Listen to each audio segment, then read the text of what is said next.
Real Madrid আবারও তৈরি করলো গ্যালাক্টিকোস। গ্যালাক্টিকোস মানে হচ্ছে বর্তমান সময়ের বড় বড় তারকা ফুটবলারদের এক ছাতার নিচে আনা।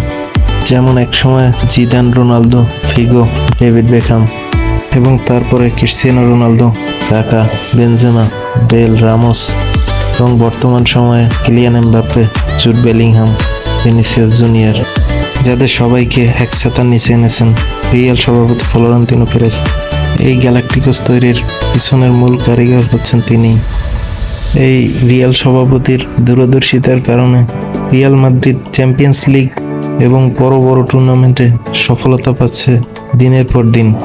তিনি রিয়াল মাদ্রিদকে নিয়ে গেছেন অনন্য উচ্চতায়। যেমন ধরুন কিলিয়ান এমবাপ্পে, যার মার্কেট ভ্যালু 180 মিলিয়ন, কিন্তু তাকে তিনি ফ্রি এজেন্ট হিসেবে দলে ভিড়িয়েছেন। এবং ভিনিসিয়াস, জুড বেলিংহাম এদেরকে অল্প দামে কিনেছেন। এভাবেই তিনি ট্যালেন্টেড ফুটবলারদের বেছে বেছে তার দলে আনেন অল্প টাকায়।